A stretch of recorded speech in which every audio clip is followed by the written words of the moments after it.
In 1243, a momentous clash on the battlefields of eastern Anatolia led to a decisive victory for the Mongol Empire. They utterly routed the Sultanate of Rum, then considered the preeminent Turkic state in the region.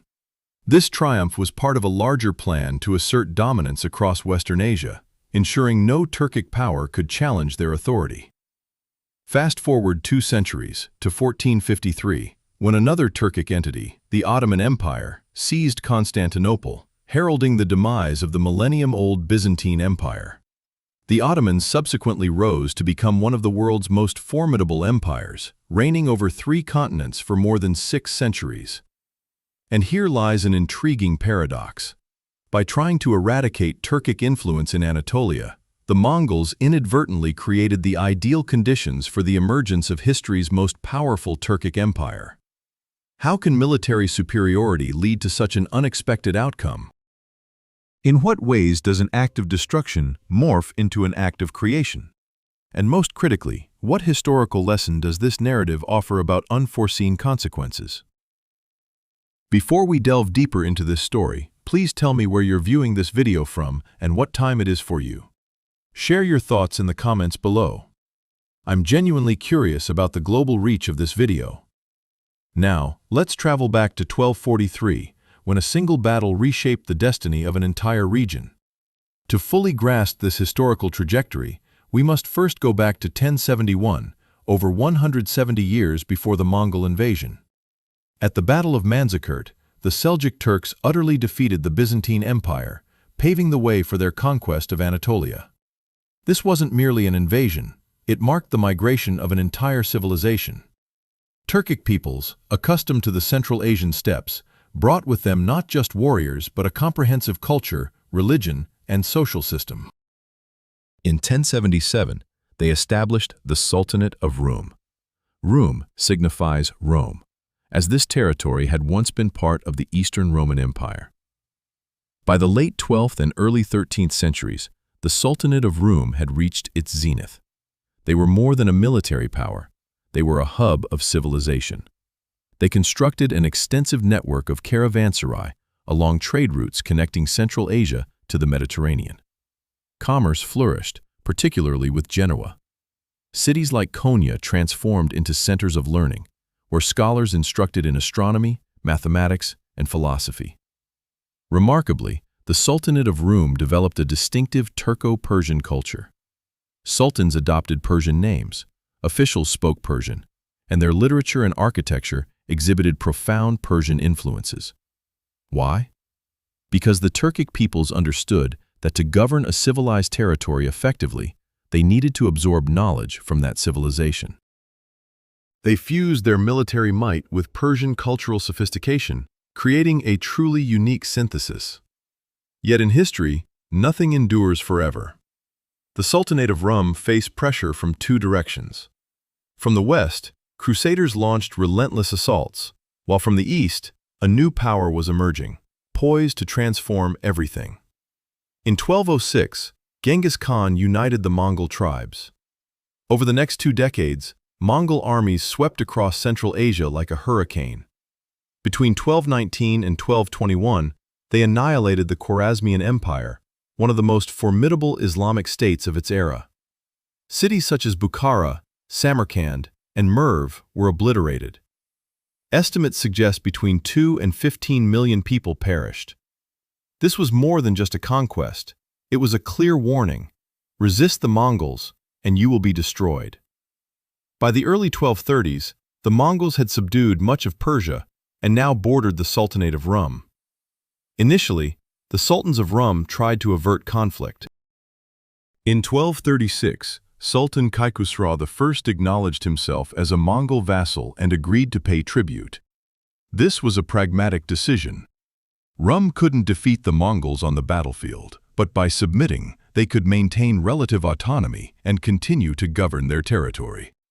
For several years, this strategy proved effective. However, in 1241, the great Khan Ogedei died. The Mongol Empire plunged into a temporary succession crisis. Sultan Kaikhosru II saw this as an opportunity. He announced the cessation of tribute payments, believing the Mongols were too consumed with internal matters to retaliate. This proved to be one of history's gravest miscalculations. Khosrow underestimated two crucial factors. First, despite their internal turmoil, the Mongols still maintained an exceptionally organized and effective military. Second, for the Mongols, allowing a vassal to rebel with impunity would set a dangerous precedent. If Rum escaped punishment, all other vassals might follow suit. The Mongol commander, Baiju, summoned Khosrow to reaffirm his allegiance. When the Sultan refused, Baiju declared war. Khosrow assembled a massive army of 80,000 men.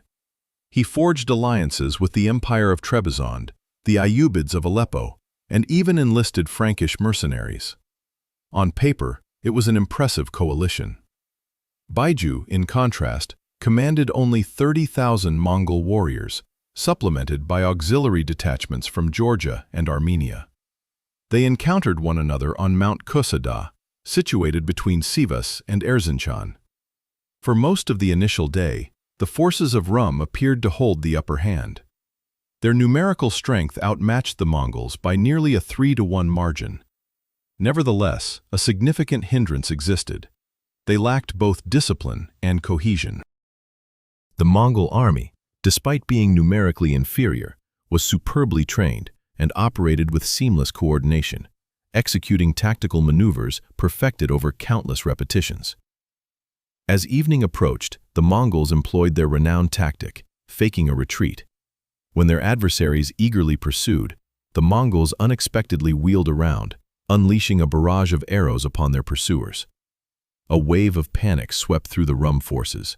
Fear spread like wildfire. That night, the entire Rum army abandoned their camp and fled.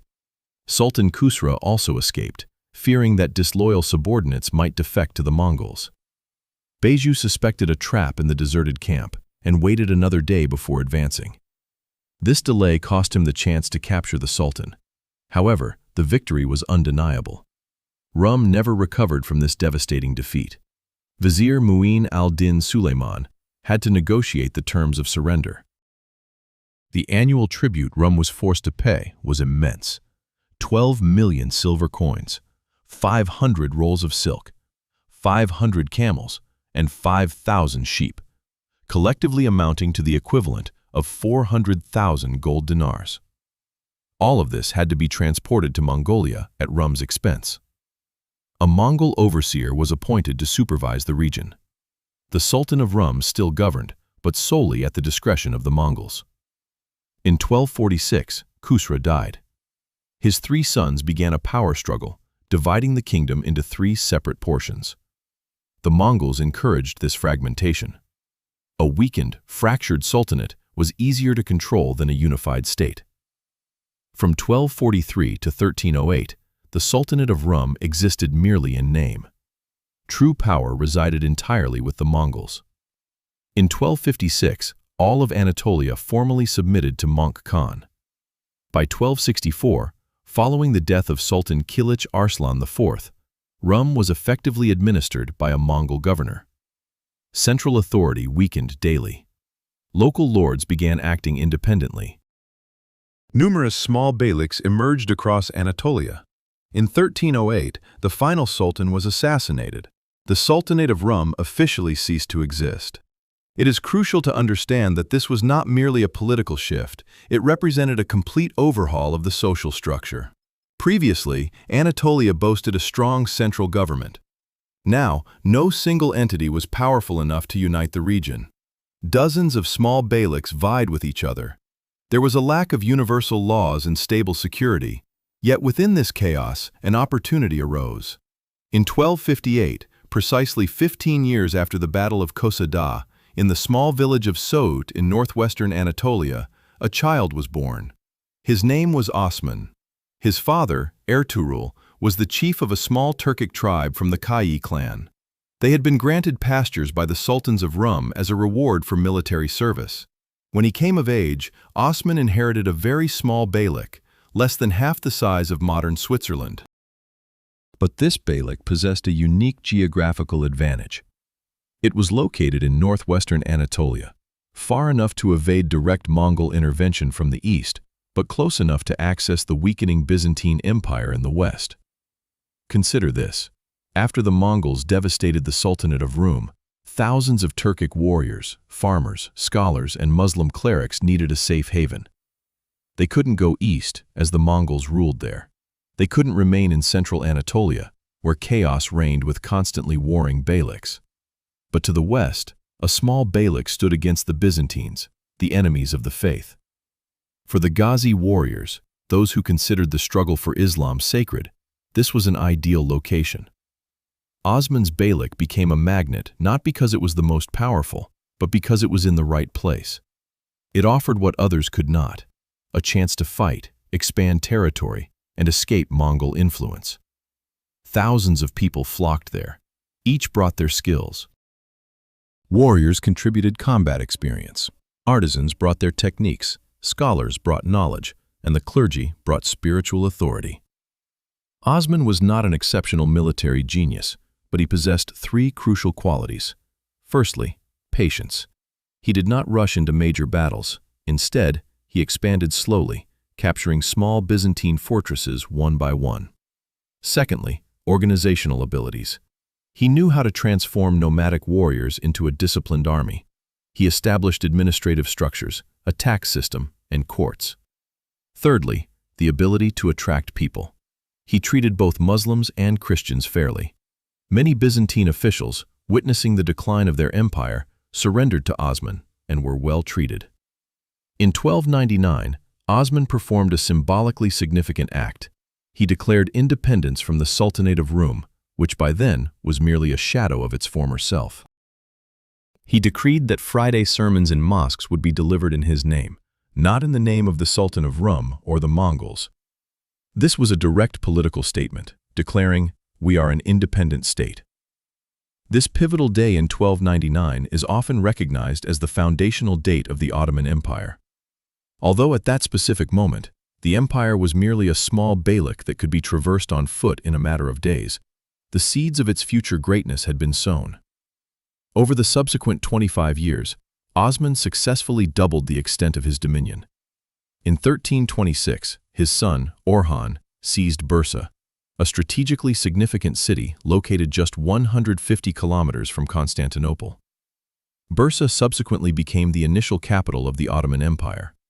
From this base, over the next 127 years, the Ottomans steadily expanded their territories until, in 1453, they conquered Constantinople, transforming into one of the most formidable global powers. So, how did the Mongols, undeniably one of history's most intelligent and organized empires, inadvertently bring forth the very rival they had intended to suppress? The answer lies in four interrelated elements. The Mongols were exceptionally skilled at dismantling existing power structures. They successfully crushed the Sultanate of Rum, but utterly failed to establish an effective alternative governance. Why was this the case? Anatolia was not a primary concern for them. It was merely an outlying province within their vast empire. Their objective was simply to collect tribute and maintain a state of disorder, preventing any single power from becoming overly dominant.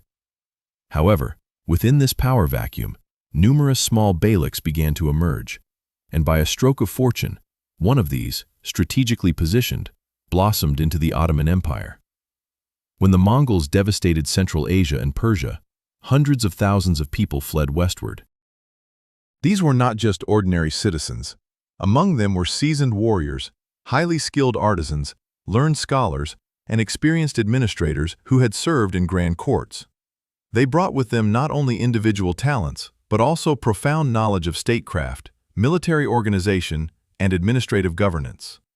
Osman and his descendants meticulously learned from these individuals. The Ottomans didn't invent everything from scratch.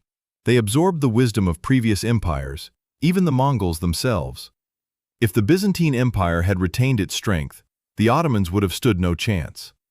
However, Byzantium had been profoundly weakened by the Fourth Crusade in 1204, when Crusaders sacked Constantinople. Add to this a continuous string of civil wars, economic downturns, and constant territorial losses, and Byzantium was no longer capable of effectively resisting the burgeoning Ottoman threat. The Ottomans forged their collective identity around the concept of Ghazi, warriors dedicated to fighting for Islam. This was more than mere propaganda. It was a genuine motivational force that attracted fighters from across the Islamic world.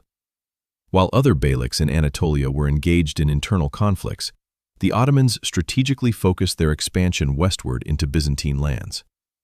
This provided a unifying mission, a common purpose for all who rallied under their banner. This serves as an excellent illustration of systemic thinking in historical contexts. The Mongols pursued a short-term objective, to eliminate the Sultanate of Rum and preempt a potential threat. They achieved this goal completely. Yet, they failed to account for the long-term consequences. By creating a power vacuum, redirecting thousands of skilled individuals westward, and neglecting to build stable replacement structures, they unwittingly created the ideal conditions for the emergence of a new power. And this new power, the Ottomans, ultimately became far more formidable than the Sultanate of Rum that the Mongols had destroyed. So, what insights does this narrative, originating 780 years ago, offer us regarding complex systems? History itself is an exceedingly intricate system. No single action exists in isolation. Every decision carries implications, and many of these are inherently unpredictable. The Mongols were among the most astute empires in history, possessing exceptional organization, efficient intelligence gathering, and a long-term strategic vision. But even they could not foresee that the destruction of Rum would pave the way for the rise of the Ottomans. This doesn't imply that we should refrain from action. Rather, it suggests that we must approach our predictive capabilities with humility and always prepare for unintended outcomes. When you dismantle an existing power structure, you don't create an empty void. You create opportunities for new forces to emerge. The crucial question isn't whether to dismantle or not, but rather, if we choose to dismantle, who will fill the vacuum? If you lack a compelling answer to the second question, exercise extreme caution with the first. The Mongols annihilated Rum, but failed to establish a robust replacement structure. Consequently, dozens of minor beyliks arose, and one of them eventually transformed into the Ottoman Empire. Osman was not the most naturally gifted ruler in Anatolia, nor was his beylik the wealthiest or strongest. However, he found himself in the right place at the opportune moment. This does not diminish Osman's accomplishments. Success demands both talent and favorable circumstances. Yet, it serves as a potent reminder that context holds immense importance. Our choices gain significance only within the specific context in which we operate. Osman seized the opportunity because he deeply understood his context, recognizing his geographical location as an advantage. He comprehended the influx of refugees seeking sanctuary and understood Byzantium's progressive weakening. History abounds with such paradoxes. Well-intentioned deeds can lead to catastrophe. From such disasters, fresh opportunities often emerge. Even the most formidable empires can sometimes arise from the most humble beginnings. The Battle of Kosedag in 1243 marked a decisive victory for the Mongols. Yet 210 years later, the descendants of those they vanquished seized Constantinople, establishing an empire that endured for another 6 centuries. This serves as a vital reminder to maintain humility. We can never be entirely certain of the long-term ramifications of our actions. What appears to be an unequivocal triumph today could very well sow the seeds for future setbacks. Conversely, what seems like a defeat might actually pave the way for upcoming victories. And perhaps this is the most profound lesson of all. Proceed with caution. Always be ready to adapt and never assume you fully grasp all the consequences of your choices. So, we've examined one of history's great ironies, how the Mongols, in their quest to dismantle Turkic power, inadvertently laid the groundwork for the most formidable Turkic empire ever to exist. Now I'm curious, have there been instances in your own life where actions produced outcomes entirely contrary to what was expected? Perhaps a decision that proved correct initially created challenges, or a failure ultimately revealed new possibilities. Please share your experiences in the comments below. Personal anecdotes about unforeseen consequences are often more insightful than any book. If this video offered you a fresh perspective on history and life, kindly give it a like and subscribe to support the channel. And don't forget to ring the bell to be notified of future historical narratives. This isn't merely about the past, it's about understanding the world around us.